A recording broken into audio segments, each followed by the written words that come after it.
Welcome to the Freak Show, fellow freaks. I am Matthew Brockmeyer. And I'm Christa Carmen. And this is... Murder Coaster.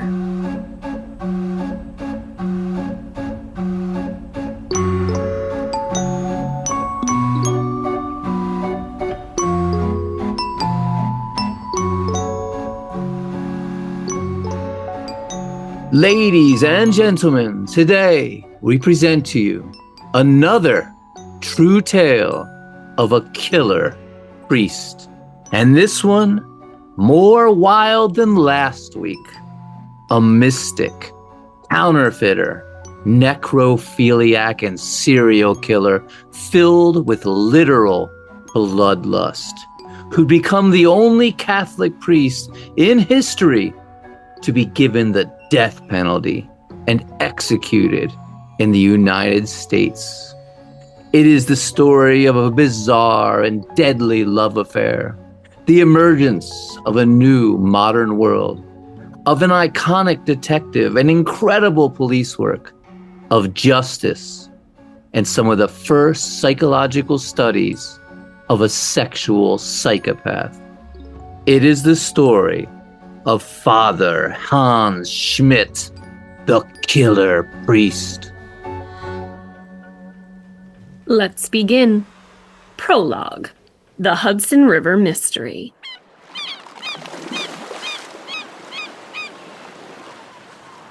On Tuesday, September 2nd, 1913, at 5:30 in the morning, with dawn creeping over the horizon, 17-year-old Lucy Grace rowed her battered rowboat out from Constable Point, Brooklyn, hoping to get a couple hours of fishing and crabbing in before she had to be at school.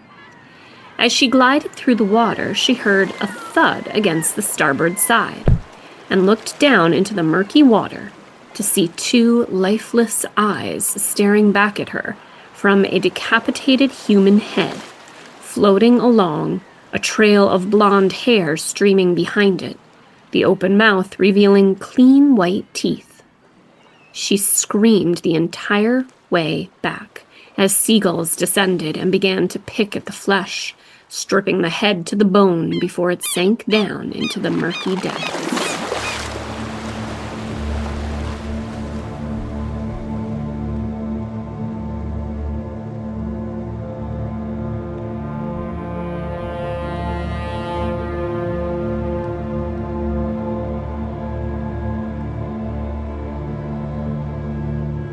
Three days later, on Friday, September 5th, 1913, in Cliffside Park, New Jersey, 11-year-old Mary Bann was taking her little brother to the Hudson River to play and enjoy the sunny day.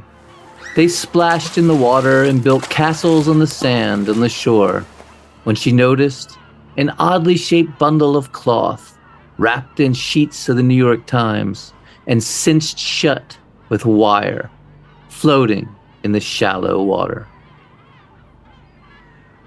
Thinking it was most likely trash, but could contain a prize of some sort, she fished the item out with a piece of driftwood, brought it closer, then lugged the bundle up to the shore and began to unwrap it, loosening the length of wire, rolling it free from what appeared to be a bedsheet, revealing a pillowcase, out of which tumbled what she thought at first was a broken statue or mannequin used in department store windows.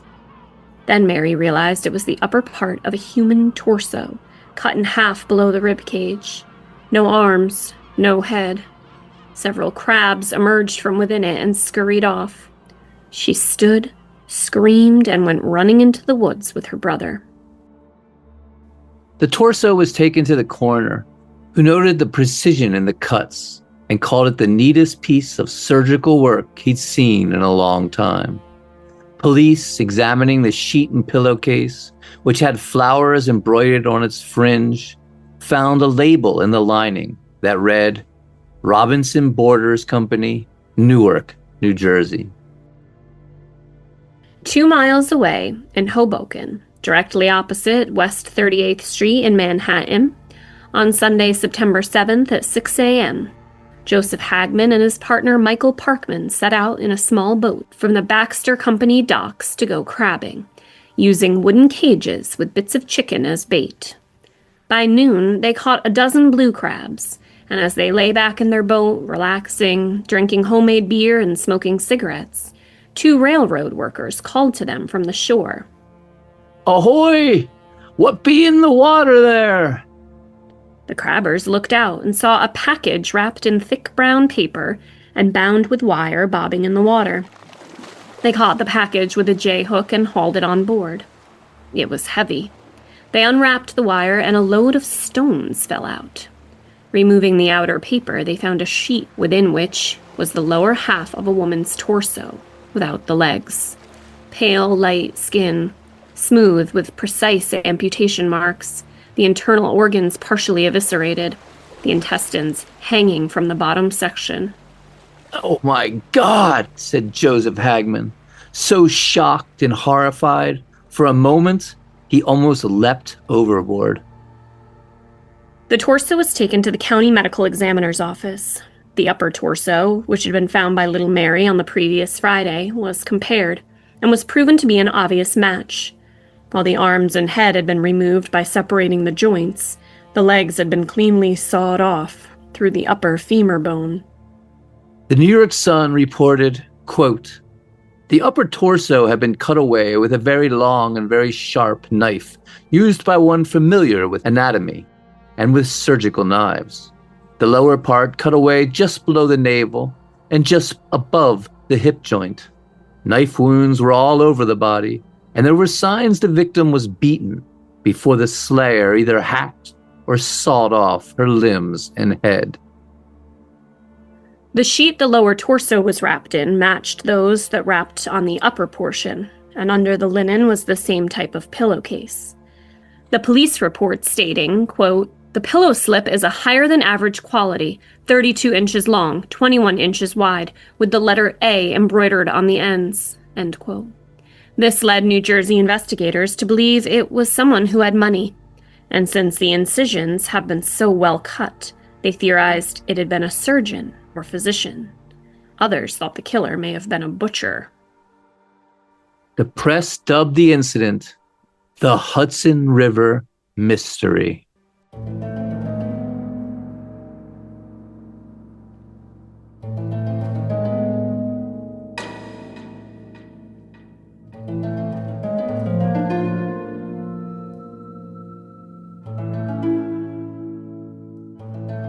New York police began questioning all hotels that came under the letter A in the directory, seeking the hotel where the pillow had been taken from. But as the Sun pointed out, quote, "That work was, of course, only a shot in the dark. The A embroidered on the pillow slip might have been a family initial, the initial of the murdered girl or the murderer. It was a pretty tenuous clue at best." On Wednesday, September 10th, Irving Bronder and his neighbor Norman Carhart were strolling along the shoreline of Keansburg, New Jersey, the beaches of Coney Island in the distance, the bay full of colorful ships, ocean liners, sailboats, barges, and pleasure crafts. The tide was receding, crabs burrowing into the wet sand, seagulls circling, looking for prey, when they noticed something embedded between ancient wooded pilings. What appeared to be a human leg.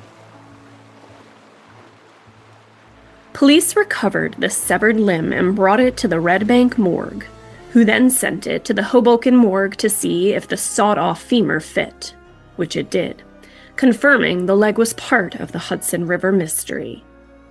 Then a woman's blood-stained shirt washed up on the Hudson shore near Cliffside, New Jersey, a chemise heavily stained around the neck and partially charred as if someone had attempted to burn it. The end hemmed with a distinct, very amateurish threading.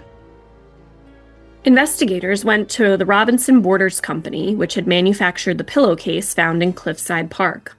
While police had thought the material was of a high quality, the company stated it was actually the cheapest grade of linen produced, and only 12 pillowcases of that style had been sold the previous summer. The stock shipped to a furniture dealer in New York City. New York Police Inspector Joseph Farrat, chief of Manhattan detectives, was put on the case. Farrat was famous for not only being tough and highly intelligent, but for having assembled a collection of fingerprints, a new method of identification that had been being used by Scotland Yard since 1901. In 1911, Inspector Farrat was the first law enforcement agent in the United States to obtain a conviction using fingerprint identification.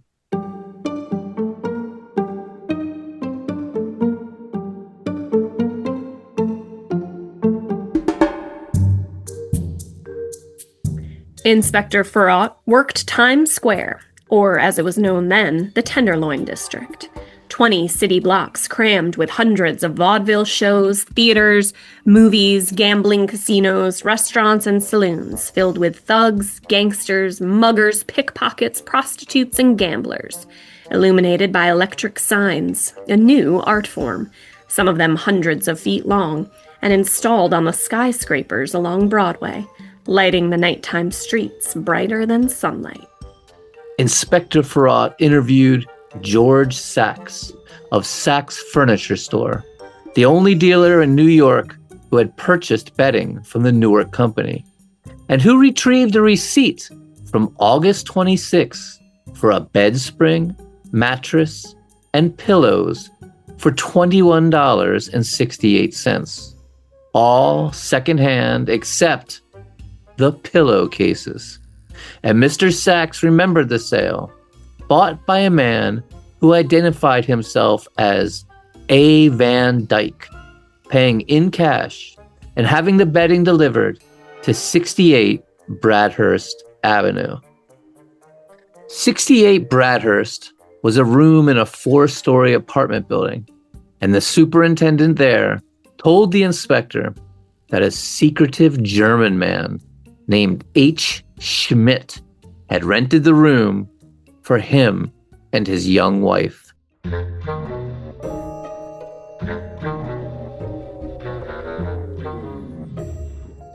Police staked the building out, but when 3 days passed with no one coming to the room, they decided to break in, climbing through a window from the fire escape.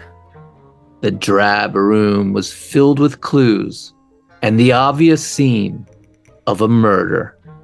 Although the room had been washed and scrubbed, there were still blood stains everywhere. Large stains on the bedroom floor and the bed frame, which conspicuously had no mattress. Drag marks into the bathroom, which had blood on the walls and on the tub. On a kitchen shelf was a large blood-stained knife, 12 inches long, and a carpenter's saw with bits of bone and flesh in the teeth, the handle covered in dried blood. There were several pages from the August 31st New York Times, which had been wrapped around the body part found at Cliffside Park, and a spool of wire that matched the wire that tied the bundle. And in a closet was a small metal box containing dozens of handwritten letters, some in German, some in English, all from women in Germany, all addressed to one Hans Schmidt, many from a woman named Anna Müller. The most recent address was 428 East 70th Street. Detectives went to the address, occupied by a boatman who worked in Central Park, who said he knew Anna. She'd been friends with his wife in Germany, had lived with them there for 3 years, and had come to America some time ago, living with them there as well. The man said Anna was 20 years old and had been born in Oldenburg, Hungary. Her father had died when she was a child, and she'd been raised by an aunt who had sent her to a Catholic boarding school. She was very pretty and smart, blue eyes, pouty lips, fun-loving, and very popular. She was musically talented and very skilled at the piano, and had come to New York to pursue musical training. She worked at St. Boniface's Church as a housekeeper. They hadn't heard from her in 2 years. Could the body parts washing ashore be this missing Anna? Was Anna the answer to the Hudson River mystery? A housekeeper who worked at the St. Boniface Church, who knew Anna very well and had been good friends with her mother, was located, and she was able to positively identify her body through a brown birthmark on her breast. The mystery of who she was solved. Now they had to find the killer. The first place they investigated was the church where Anna had once worked.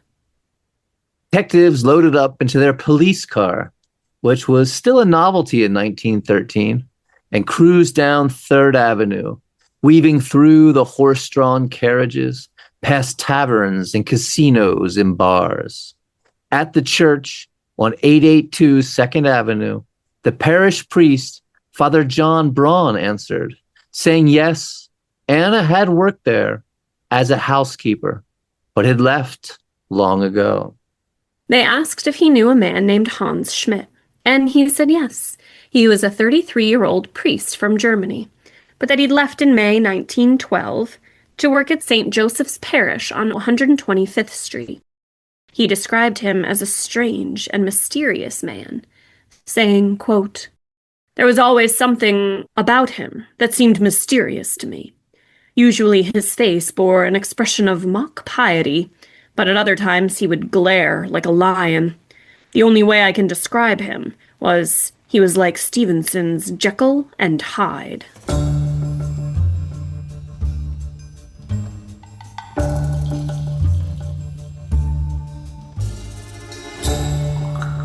Detectives then headed to St. Joseph's Parish, where they found Father Hans Schmidt and began to question him. They showed him a picture of Anna and asked if he knew her. In a thick German accent, he said no. They asked him if he'd ever heard her name before, which he denied, smiling demurely, hands clasped in front of him, a beatific grin on his youthful, handsome face. They knew he was lying, as they had the letters she'd written him. Finally, Inspector Furrow threw down the photograph and said to the smug priest, "Why did you kill this girl?" Priest swayed on his feet, all the color draining from his face, and collapsed, sobbing, and cried out, "I killed her because I loved her."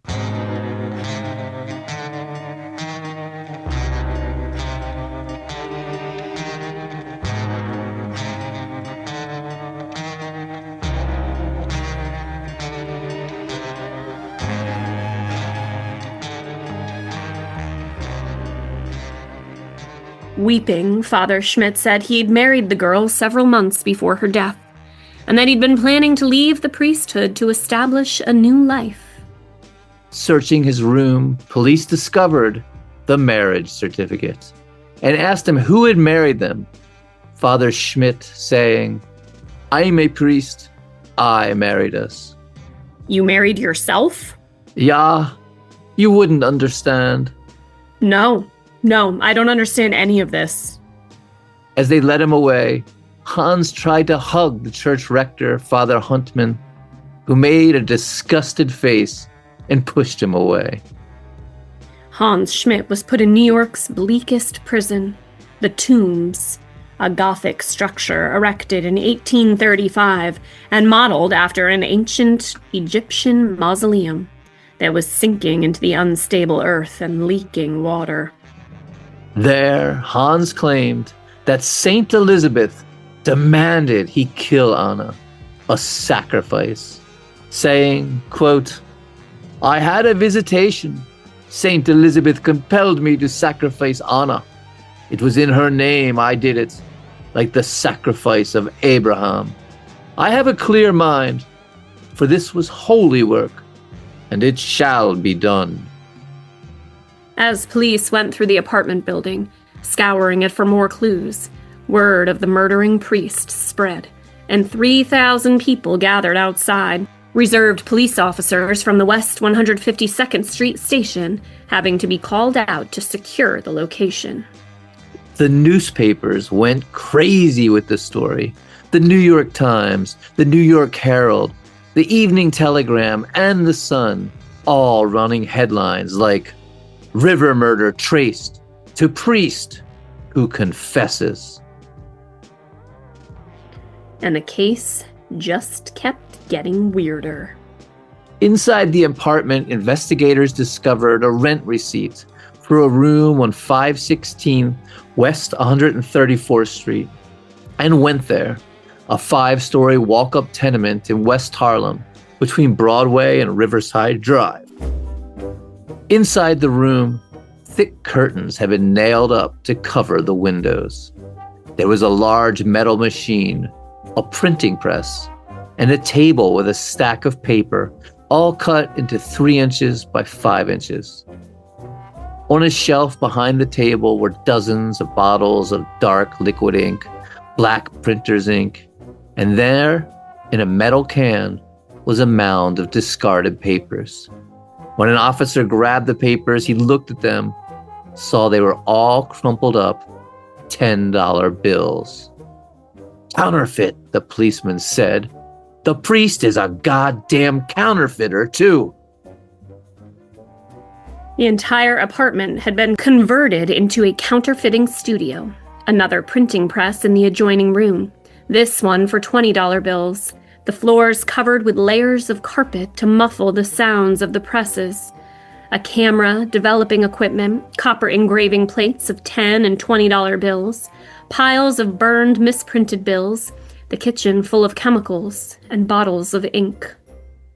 There were also several cards addressed to a dentist by the name of Dr. Ernest Moret, located at 301 St. Nicholas Avenue.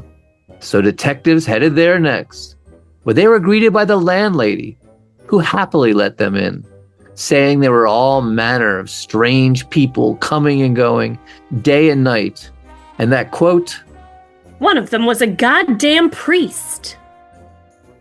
At first, the dentist denied knowing Father Hans Schmidt, but when detectives found counterfeit money, as well as a .38 caliber pistol and numerous photographs of the priest, many of them partially burned, as if he'd been trying to get rid of them, they told him he'd better come clean if he knew what was good for him.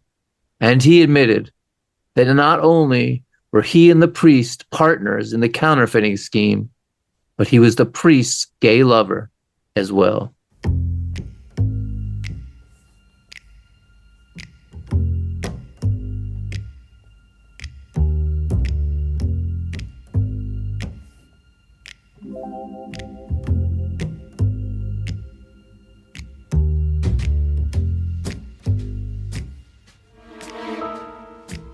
As investigators dug, more and more crimes began to be attributed to the priest, including several missing persons and a child murdered in a church in Kentucky.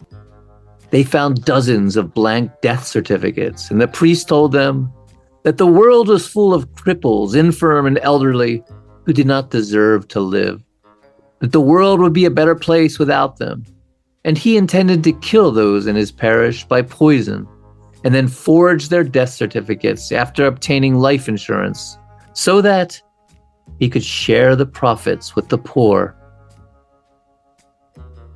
And as the press seized on the bizarre allegations against Hans Schmidt, the world wondered, who was this bizarre priest? Chapter 1: The Little Chaplain.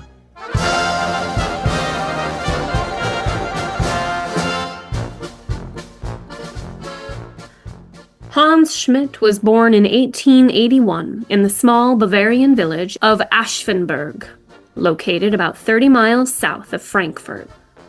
He was the 6th of 10 children.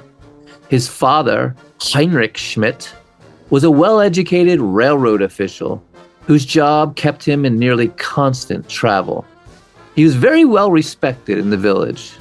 His mother, Gertrude, on the other hand, was raised on a farm, had nearly no education, was a religious zealot, and was seen a bit as the village kook. There was a long line of insanity in the family. Henrik's father, Nicola Schmidt, died from alcoholism and insanity. His uncle Conrad, his mother's brother, hanged himself. His Aunt Margaret threw herself in a river. One nephew shot himself. A niece was confined to a mental institution. His uncle Lorenz Miller and his daughter Babette both hanged themselves. Hans's mother Gertrude spent all her days praying and going to the local Catholic church twice a day for Mass, something she had to keep secret from her constantly traveling husband, who was a devout Protestant. Gertrude spent so much time in religious ecstasy, locked in her room reading the Bible, reciting the rosary, praying and going to and from the church, that she basically abandoned her role as a mother and left the 10 children to fend for themselves, the older children taking care of the younger ones and eking out sustenance from the farm animals and vegetable garden. The children, spiteful at being left on their own, spurned her religious devotion. All of them, that is, but Hans, who devoted himself to faith and adored his mother. Since he was the 6th born child, Hans was known to his brothers and sisters simply as Sixth. His father, on the rare occasion when he was home, would forget who he was and call him by other names. But for Gertrude, he was undoubtedly her favorite, the only one she seemed to truly love. Hans had a mark on the left side of his chest, a pink-colored splotch of skin that went from under his left nipple to the top of his ribs. His mother told him it was the mark of God, a birthmark that was identical to the wound inflicted on Jesus by the Roman soldiers as he suffered on the cross. She told him he was a holy child and took him to church every morning and night.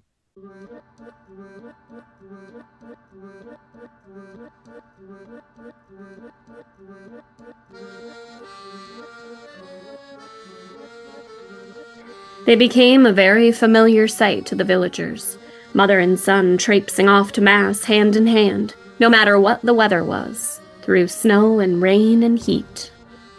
Hans memorized long sections of the Bible, which he could recite at will.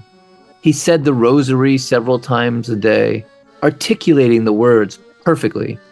By the time he was 9, he had erected an altar in his room with a candelabra, tabernacle, and pictures of the stations of the cross pasted onto the walls. His mother sewed him priestly robes and made him a white collar, which he wore at night as he practiced saying the Mass in Latin. The other children began calling him the little chaplain. His father would later say, quote, "He always had a prayer book with him, and he always imitated sacred and priestly things, and his play was all about the priests."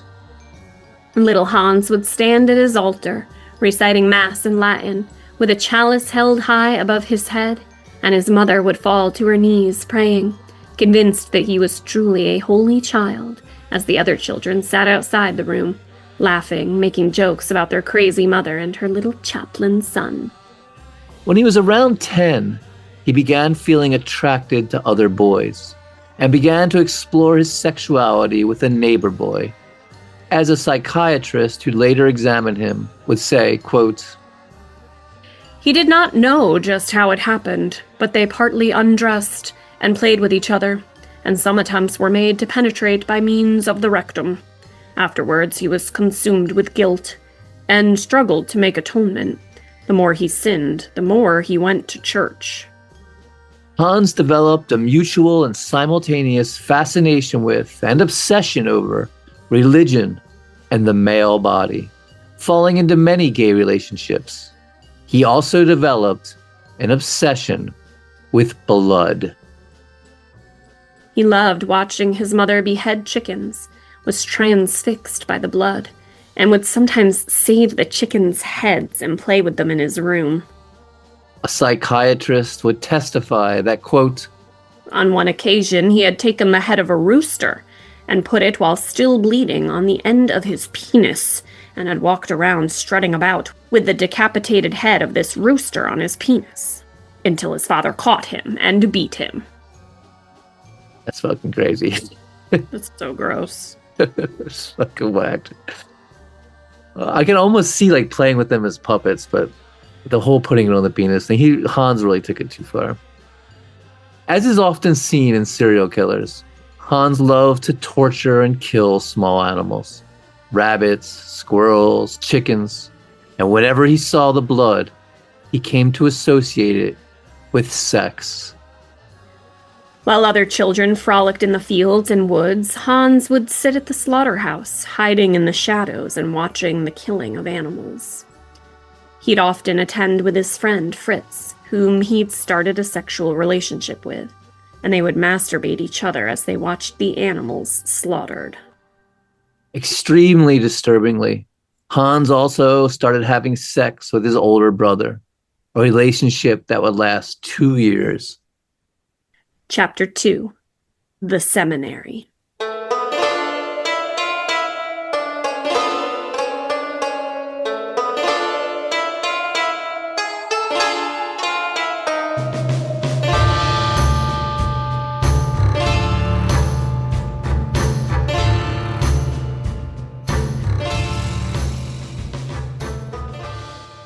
In 1895, the Schmidt family moved 30 miles away to Mainz.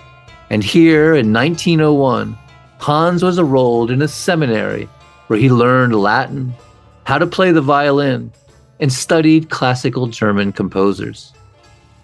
Academically, he was an excellent student, finishing at the top of his class, but he was hostile to his colleagues and difficult to control, with a reputation for being disorderly. On several occasions, he was found naked in an old bathtub of cold water, playing the violin. When he preached the gospel, he just rambled nonsense. And when it came time to be ordained a priest, he was told they wouldn't ordain him because he was of unsound mind.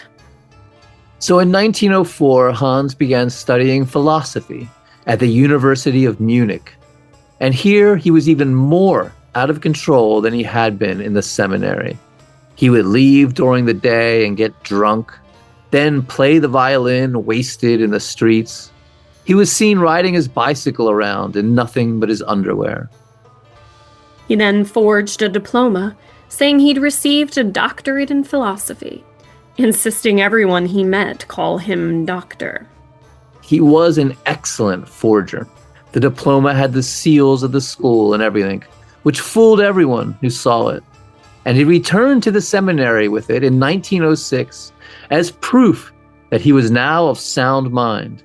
And he was ordained into the Catholic priesthood on December 24th, 1906.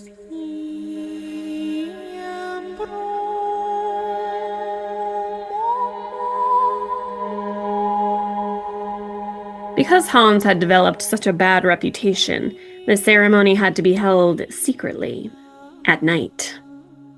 Now a priest, Hans was assigned to a parish in the village of Bruegel. There, he behaved erratically, was just plain weird, often absent, and he only lasted 7 months. He was then transferred to Seligenstadt and then to Geisenheim, each time claiming he was forced to leave because the flock were uneducated farmers who didn't understand his deeply philosophical lectures. He molested altar boys, had affairs with women, consorted with prostitutes, stole church donations, and performed bizarre masses, fondling the communal wafers improperly, leaving sections of the mass out. Then, he just disappeared. He returned to Munich under the alias Rudolf Baum. There, he told college students his name was Dr. Xantos and that he was telepathic. And when they were taking their exams, for a fee, he would give them the answers through thought transference. That's some scam there.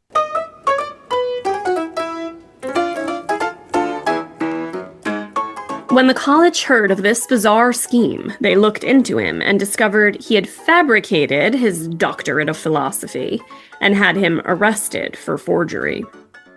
In jail, Hans was examined by psychiatrists who came to the conclusion that he was insane and therefore not criminally responsible for his crimes.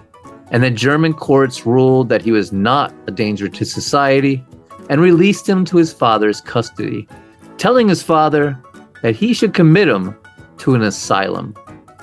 But instead of having him institutionalized in an asylum, his father checked him into a vacation spa at Jordanbad, where Hans stayed for only a few weeks, supposedly cured by cold water immersion. After that, he was seen as a laughingstock in Germany, wandered the streets, basically homeless, until his father suggested he go to America, which Hans thought was a good idea. According to some sources, Hans had been defrocked by the church in Germany after being arrested, but say he forged paperwork to make it look like he was still a priest in good standing.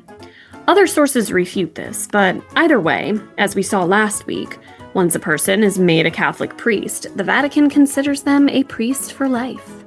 So, regardless of his actual standing, in July of 1909, Hans Schmidt set sail for New York City to find work as a Roman Catholic priest. Chapter 3: The Big Apple.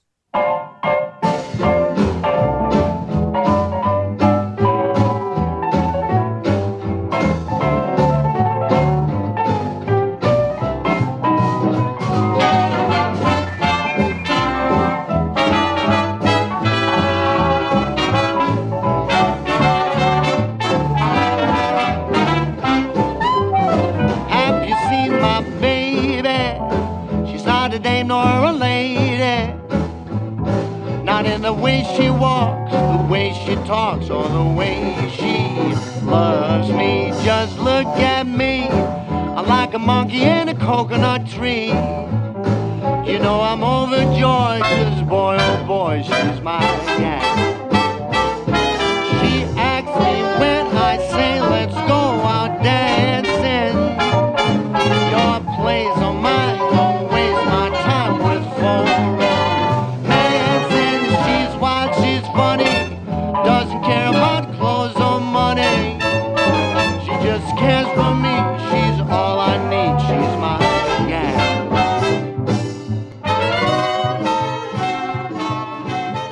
When Hans Schmidt arrived in America, New York City was undergoing a massive change.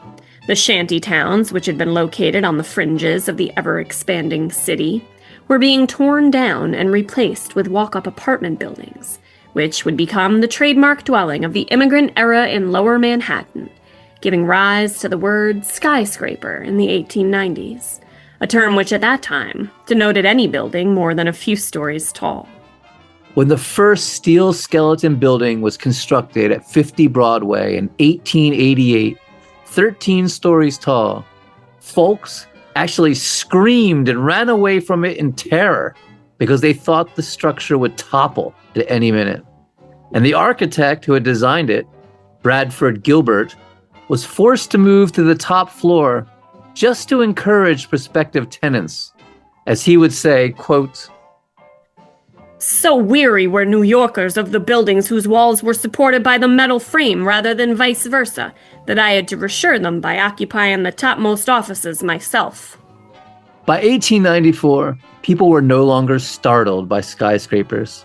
As Harper's Weekly said, "We are getting to be more accustomed to the lofty structures, and so conventional ideas born of what we are accustomed to look at are gradually being modified." By 1900, there was a race to build the tallest building in New York, and structures began to go to unprecedented heights. 20 stories, 30 stories. The Singer Building on Liberty Street was 612 feet, boasting itself as the tallest building in New York, which lasted for only 18 months before the Metropolitan Life Building went up, taking the title and holding the new record of 700 feet. Thousands of steel workers, bricklayers, plumbers, painters, window framers, and laborers poured into New York City. And by 1910, the skyline was filled with towering buildings, each competing to be the tallest.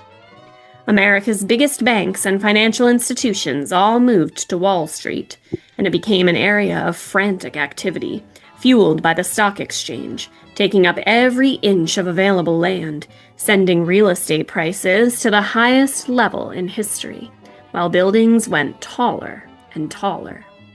And into this bustling metropolis and brave new world came bizarre Father Hans Schmidt, mystic, priest, forger, and sexual deviant. In America, Hans used his job as confessor to pry into his parishioners' personal details, eking out sexual picadillos and kinks. And if he felt the confessor was open to it, suggesting they meet later and discuss their spirituality, giving him opportunity to engage in many illicit sexual affairs with both men and women. Like Helen Green. Helen Green was often seen with Father Hans. Then she disappeared and was never seen again. Hans claimed she left for Chicago. Police investigated, but there were no clues, nothing.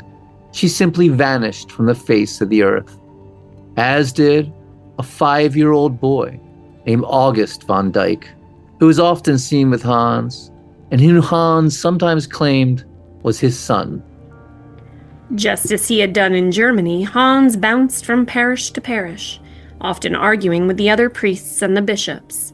He went to St. Francis Church in Trenton, New Jersey, for a while, then was sent to St. Mary's Roman Catholic Church in Lexington, Kentucky.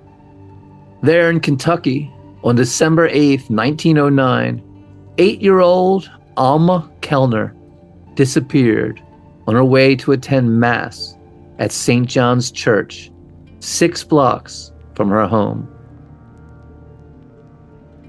There was a massive search for the little girl, all to no avail. She'd just vanished. Over a year later, on May 26, 1910, a pastor at St. John's Church was informed that the basement of the school building had flooded. A pipe was broken and was leaking into the space beneath the ground. A plumbing firm came, hooked up a pump, and began to empty out the cellar to replace all the rusty pipes. On the morning of May 30th, a worker, smelling a foul odor, hung a lantern on a nail above a crossbeam and, using his shovel to clear out debris, saw a tiny shoe and foot sticking out from a pile of trash. The worker immediately notified his supervisor. Police arrived, and soon there was a swarm of detectives, the chief of police, and even the mayor on the scene, as well as the coroner. The mangled body of little Alma Kellner was found in the southeast corner of the basement, wrapped in carpet. Her skull was fractured, several pieces of the cranium broken off. Her hands were missing, as well as her right foot. Parts of the bones were burned and charred. It appeared obvious to investigators that she had been abducted in the chapel, and after she'd been murdered, the killer began to dismember the body, burning parts in the furnace. But then, perhaps disturbed by someone, the killer just wrapped the rest of the corpse in carpet, stashed it in the corner of the unfinished basement, a dank nest of plumbing, so seldom used that the pastor said he'd never even been there and didn't even realize it existed. Suspicion immediately fell on the school janitor, a French hobo who'd earlier run off riding the rails, hopping freight trains across the country. Authorities went on an epic trek trying to track him down as he moved from state to state, but he was eventually located in San Francisco and hauled back to Kentucky to stand trial, pleading his innocence the entire time. He was found guilty and sentenced to life imprisonment, but he was eventually pardoned and sent back to France. But by then, Father Hans Schmidt had long returned back to New York and was now working at St. Boniface's Church in Manhattan. Chapter 4. The Dentist.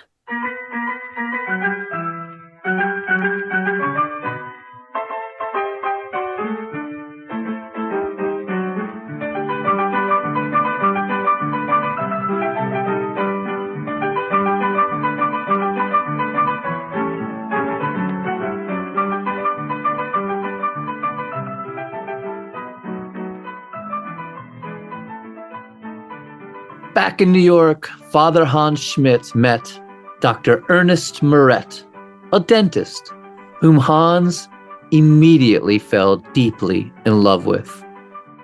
Hans would later state that he made the first move on the dentist, at first just holding his hand in a caring manner as they talked, then hugging him and finally kissing him, which surprised the dentist, who told him he didn't like that.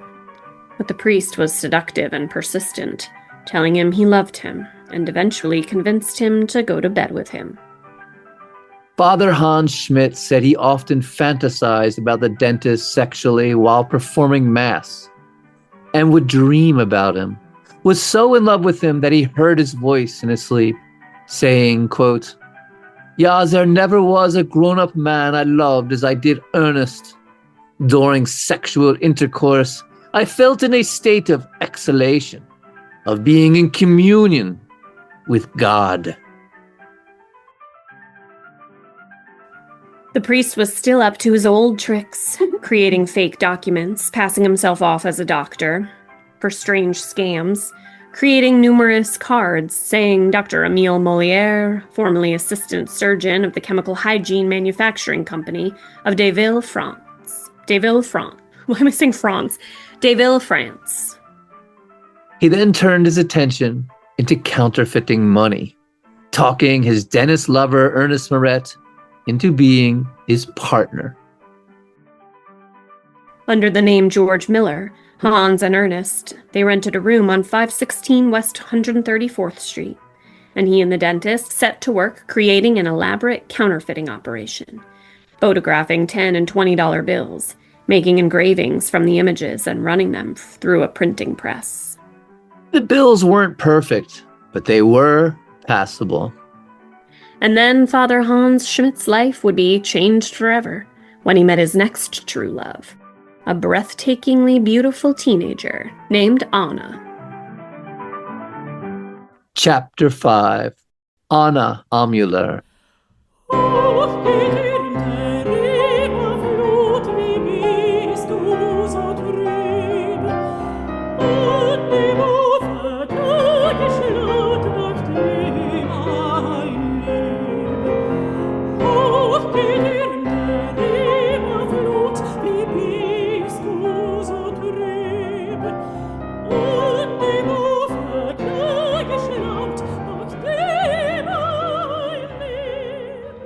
In 1912, Father Hans Schmidt first laid eyes on 17-year-old Anna Amuler at St. Boniface's Church, where she'd just started work only 3 days earlier as a housemaid for the rectory, cooking and caring for the parish priests.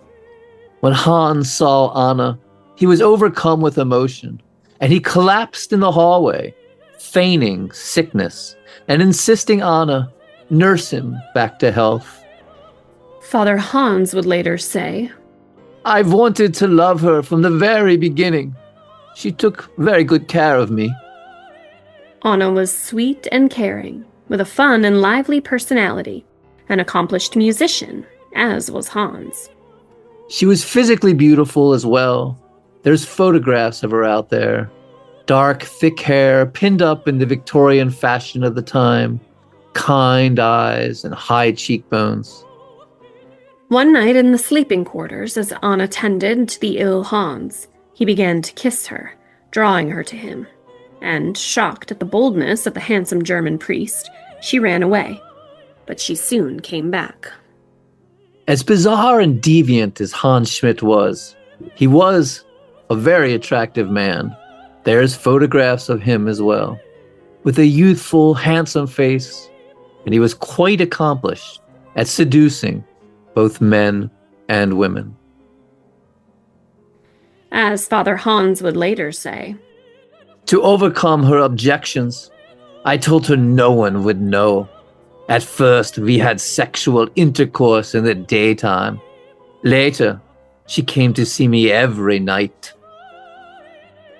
They became a couple, went to restaurants and plays together, holding hands, during which, oddly, he always insisted he wear his priest collar, which she objected to. He'd often meet her in the Bronx Park at night, and the two would make love right there on the ground, beneath the star-filled night sky.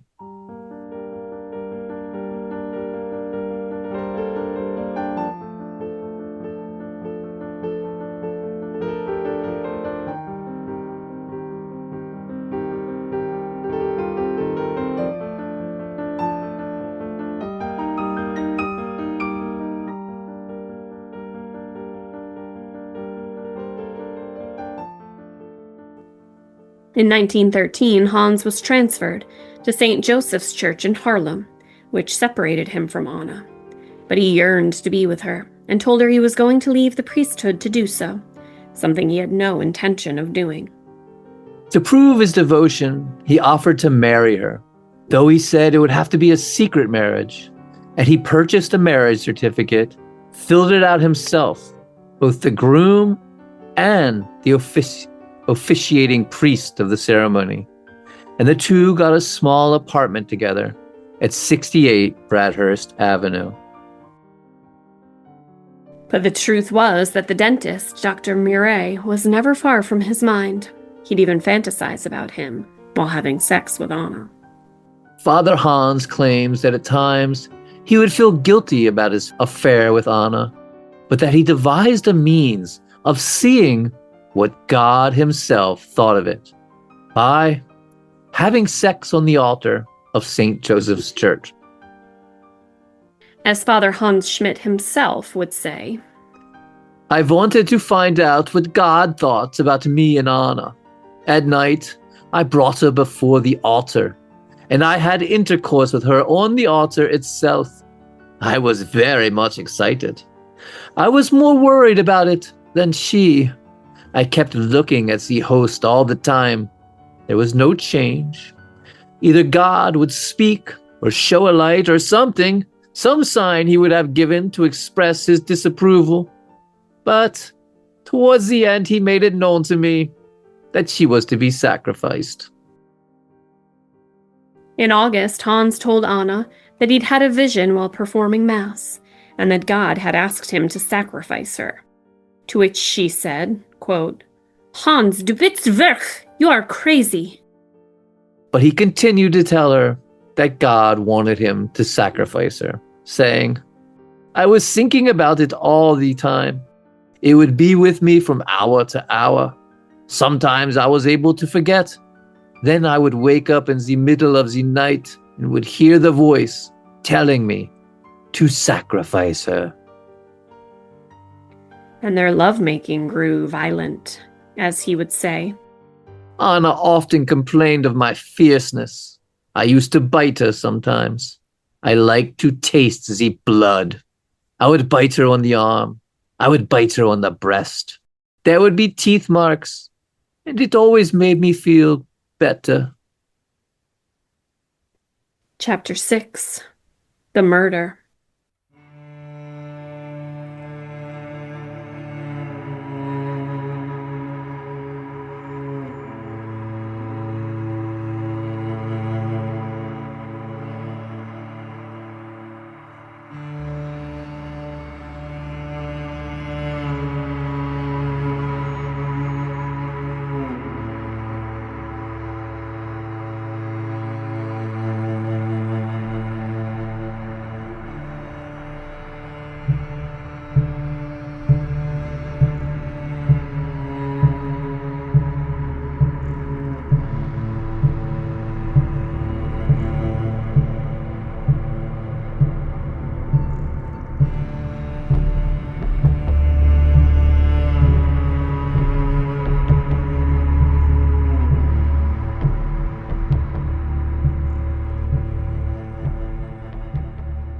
In 1913, Anna became pregnant, and Hans knew that the fun times were over, and he would have to kill her.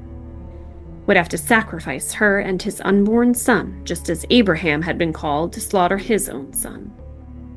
In a nightclub on the west side, Father Hans met a woman named Bertha Zeck. Awesome name. Bertha Zeck was friends with the dentist, Dr. Moret. She was a flapper and party girl. With a name like Bertha Zeck, of course she was a flapper. Sounds like an F. Scott Fitzgerald character. Father Hans somehow convinced Bertha to come to the Postal Life Insurance Company with him and pose as his wife, saying her name was Anna so he could make out an insurance policy. She reluctantly agreed. He was a slick conniver, and Hans had a life insurance policy made out for $5,000 in Anna's name. Hey, if you're gonna sacrifice someone to God, you might as well get a little money out of it to sweeten the deal. Come on. He bought a special knife, 12 inches long, the blade razor sharp, as well as heavy brown paper, butcher's paper, and wire. He left the parish house of St. Joseph's and went to the church sacristy, knelt down before a statue of Jesus to pray, and a voice came to him saying, atonement had to be by love and by blood. He then went to the apartment he shared with his young wife. She was lying upon the bed, sleeping soundly. As he would later describe it, as I went in, the moon was shining. There was no light. I was in such a state. I knelt on the bed. She slightly turned her arm. I kissed her for the last time. She had her nightdress on. That same evening I had bitten her and tasted her blood. I had a desire to taste more. Then I did it. I cut her throat. I cut almost through the neck. As the blood ran all over her, it excited me greatly. When I saw the blood, it was sexual passion, religious ecstasy. I had intercourse with her while the blood was flowing. I felt perfectly satisfied. I took some blood from the throat and mixed it with water, drank it, like in the saying of the Mass.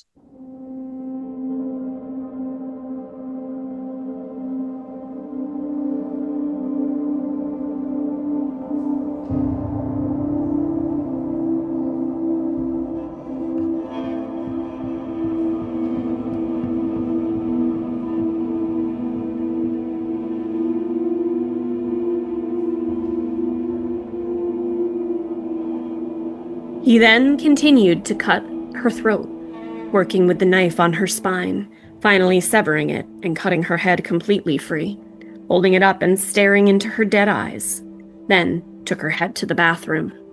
Lifting the decapitated head upside down like it was a chalice, he brought it upwards and prayed. Et sic fiat sacrifum nostrum in conspectus tu hodie upleat Domine Deus. He brought the severed neck to his lips and drank from it, slurping up the blood as if it was consecrated wine in Holy Communion. He then returned to the headless corpse, removed the blood-drenched blouse with the unique hem that would eventually be found in the Hudson River. Seeing her naked in the moonlight, pale skin accentuating all that blood, filled him with passion, and he climbed atop the headless body and had sex with her corpse, praying the entire time, Suscipac Dominus sacrificium de minibus tius ad laudam et gloriam nominis sui totisque ecclesiae sue sancte. When his sick necrophiliac passions were fulfilled, he wrapped her in the bedding and carried her to the bathroom, placing her in the bathtub, then proceeded to butcher her.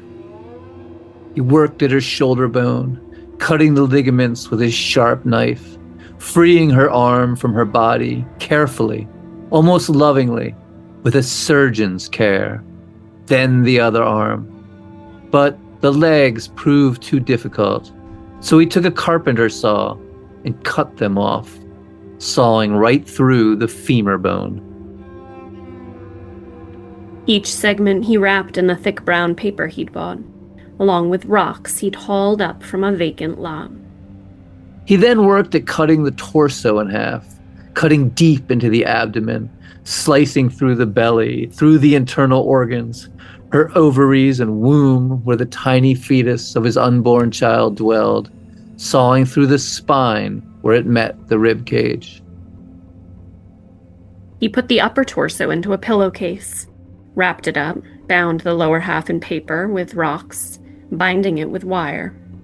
It was now 3:00 in the morning, and he took the package containing her head and went out into the deserted, moonlit streets to West 129th Street, where he boarded the Fort Lee ferry, bound for the Jersey side of the river. Discreetly, he placed the package containing her head on the railing, letting it slip away, fall silently into the dark water.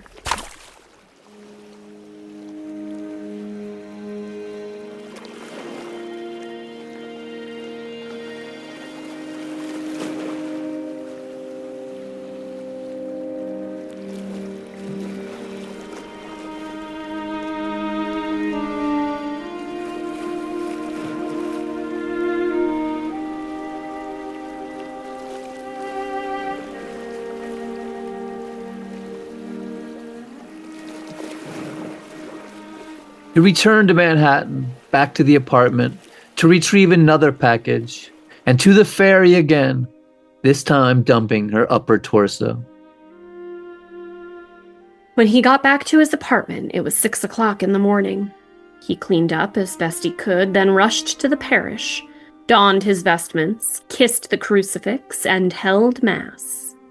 Later that night, he repeated his ritual of dumping body parts off the Fort Lee ferry, 8 trips in all, till there was nothing left of her but bloody stains on the floor and flesh on the saw blade.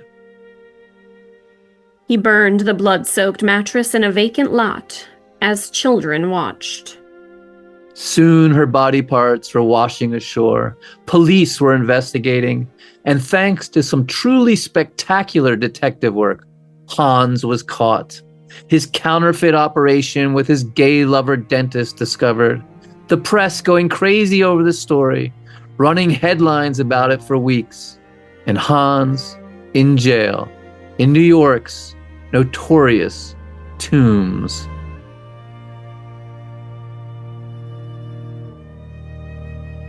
Chapter 7. The Tombs.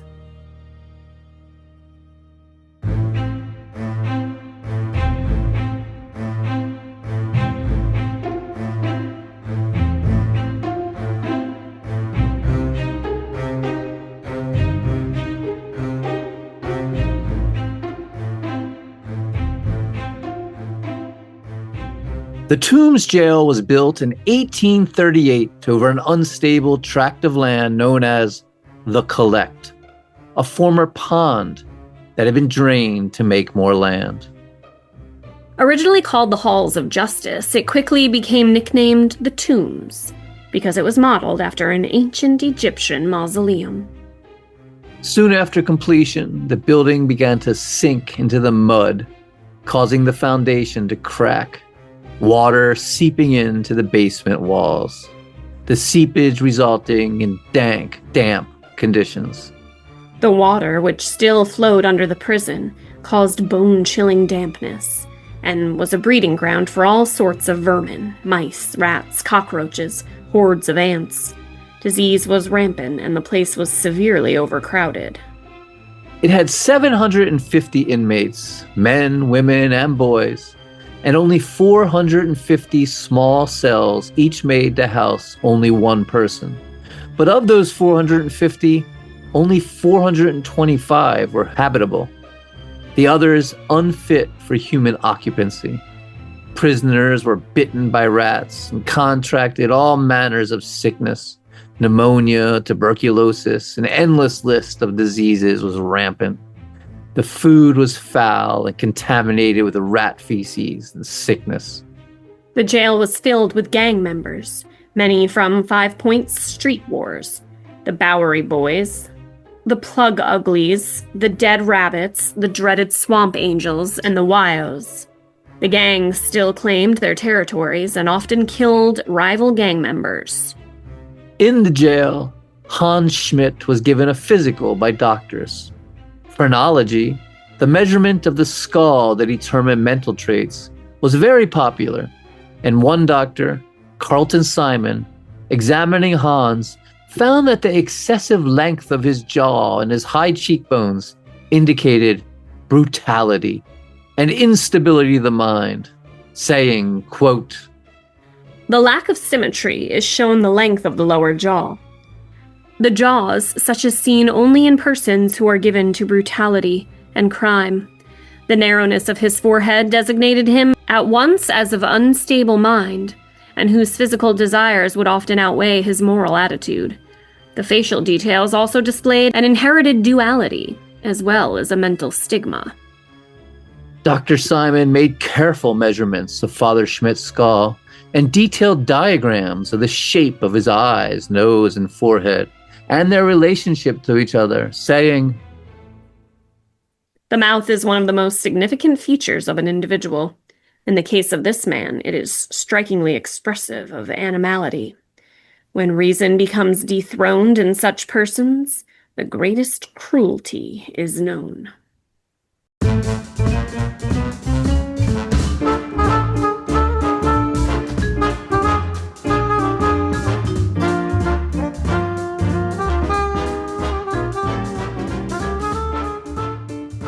The defense pled insanity. Schmidt's lawyer, Alphonse Cabal, stating, "I have talked with the man and I am certain that he is insane. I do not see how anyone, hearing him talk, could escape that conclusion." But Hans disagreed, saying, "That is absurd.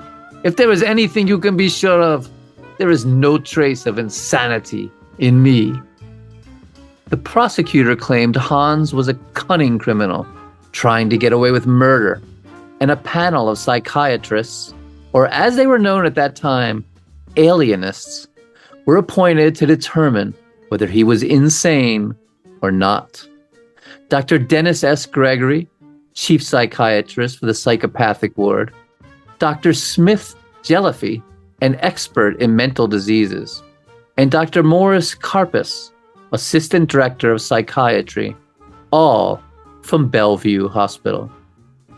The three doctors questioned Father Hans Schmidt, who said to them, "You want to see if I'm crazy? They used to call me crazy when I studied in Munich. You know, they teased me constantly. They couldn't understand how a man could be so close to God, such as I." They asked him, "How do you feel about the predicament you find yourself in now? Do you feel like you've done anything wrong?" "Wrong? How could anything be wrong if I was ordered by God? This sacrifice was the will of God, and as such can be considered a holy thing. I don't think God would take a human life in such a frivolous manner without having some sort of a higher purpose." But what purpose could there be for such a brutal killing? "I don't know. I'm not privy to all God's intentions. I'm not that holy." Then Dr. Gregory decided to try an experiment. He cut the index finger of his hand with a small knife and hid his hand in his coat pocket.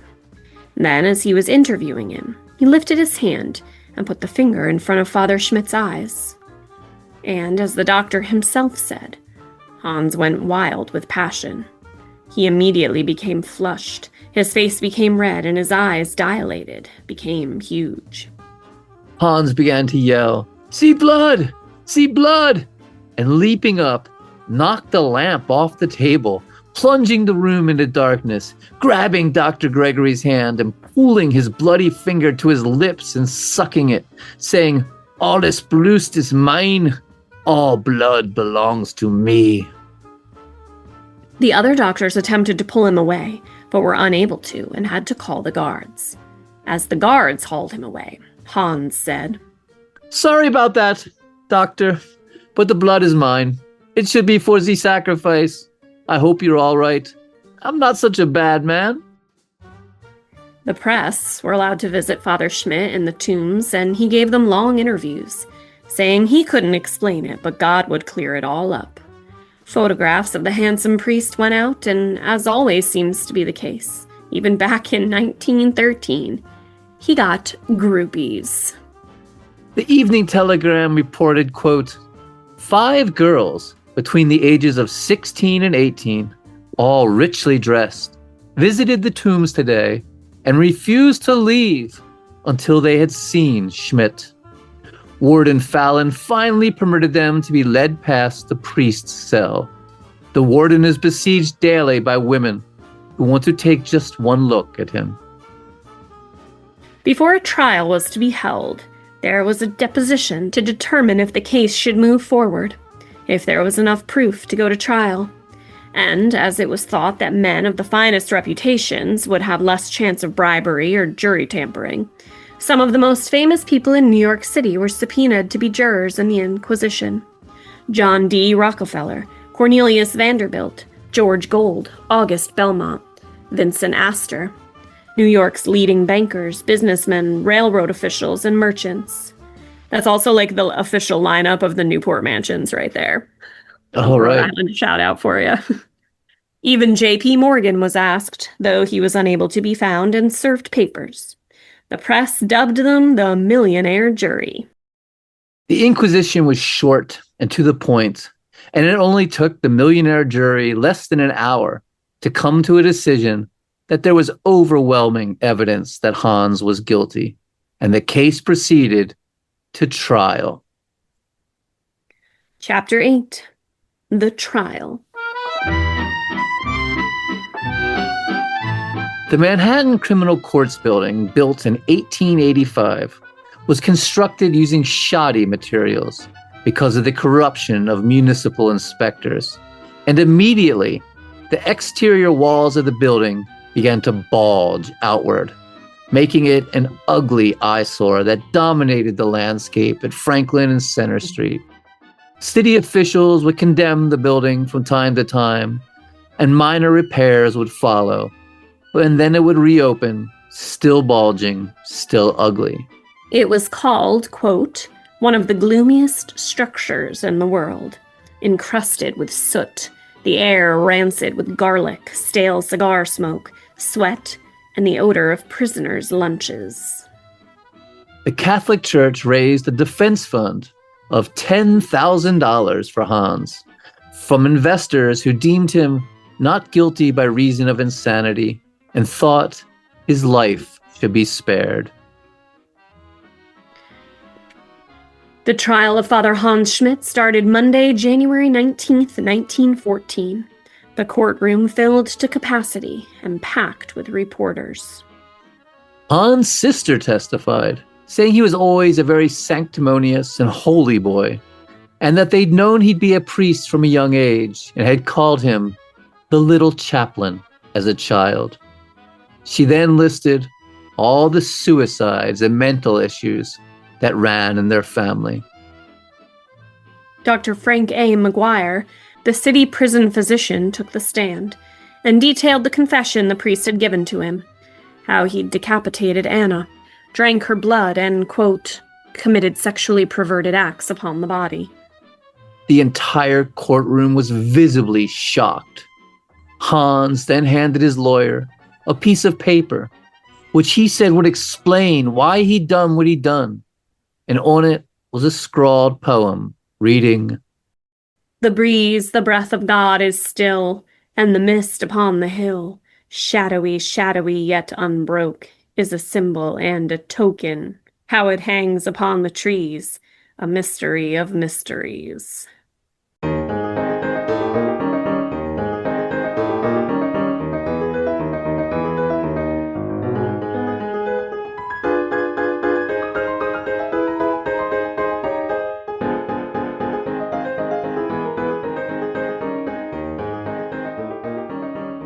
When it was brought up in court how Father Hans had gone to church and held the first mass of the day only hours after killing Anna, drinking her blood, and having sex with her corpse, Spectators grew irate, screaming, "Blasphemer! Heathen!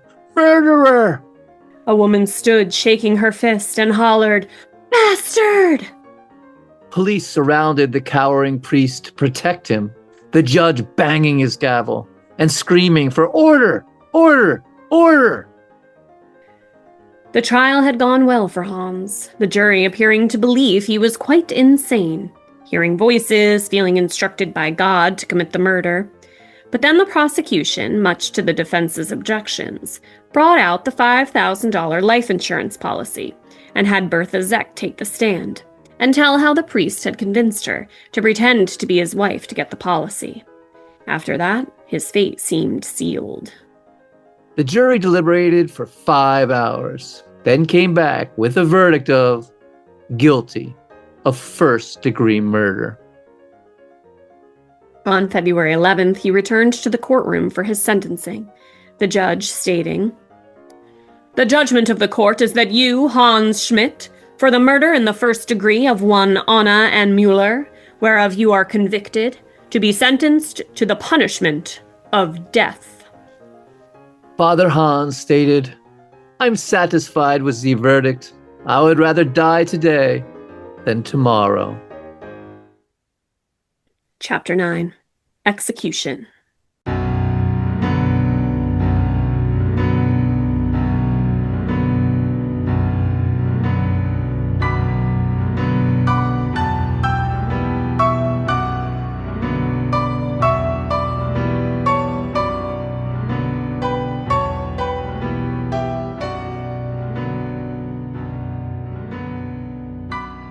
Hans Schmidt was shackled and remanded to the infamous Sing Sing prison to await execution.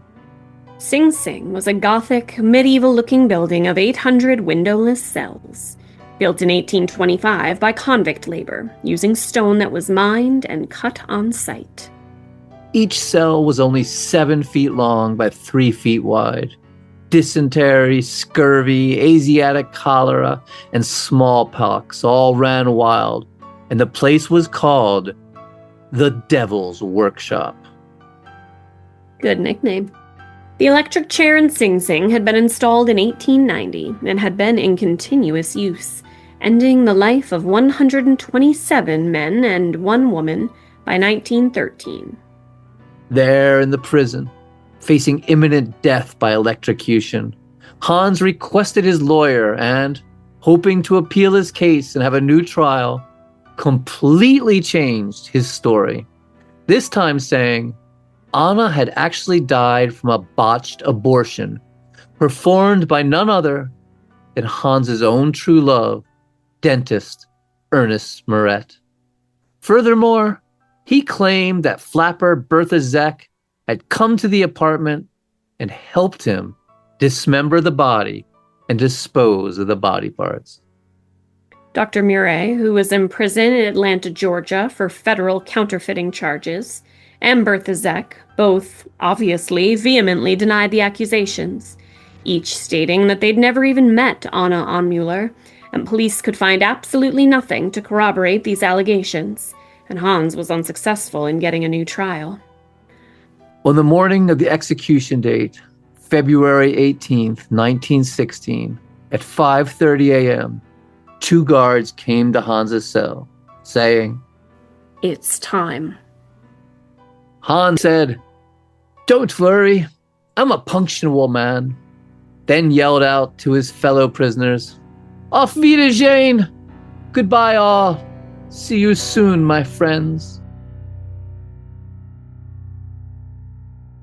His beard was shaved and his hair cut to the scalp, and at 5:50, Schmidt entered the Sing Sing death chamber, at which point he reached into his shirt and removed a crucifix, holding it aloft.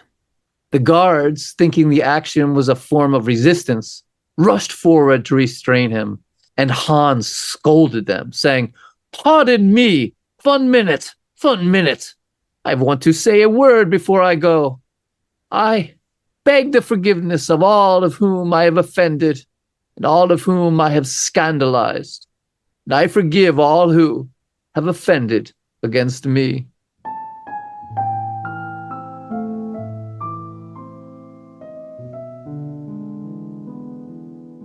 The guards then forced Hans into the chair, strapped him in tightly with leather straps, attached electrodes to his ankles and biceps, and a brown metal cap with a black veil attached over his head. Moments before the switch was thrown, Schmidt said in a muffled voice, "My last thought is for my mother. Please give my mother my last goodbye."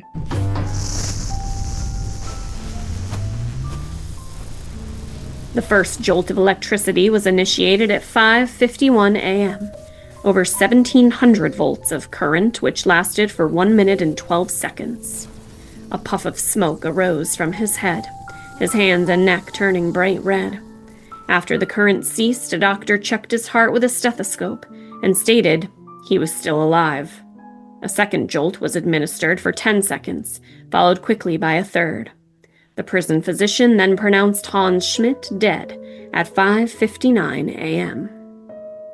Though the Schmidt family originally intended to ship Schmidt's body home to Germany, the ongoing World War made these plans impossible. So the body of Father Hans Schmidt was buried there in the Sing Sing prison cemetery.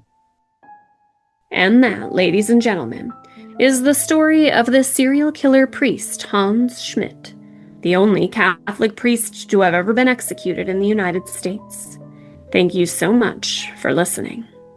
And do you have a story you'd like us to cover? Let us know at murdercoasterpodcast@gmail.com. That's murdercoasterpodcast@gmail.com. Thank you so much. We will see you next time. Bye-bye.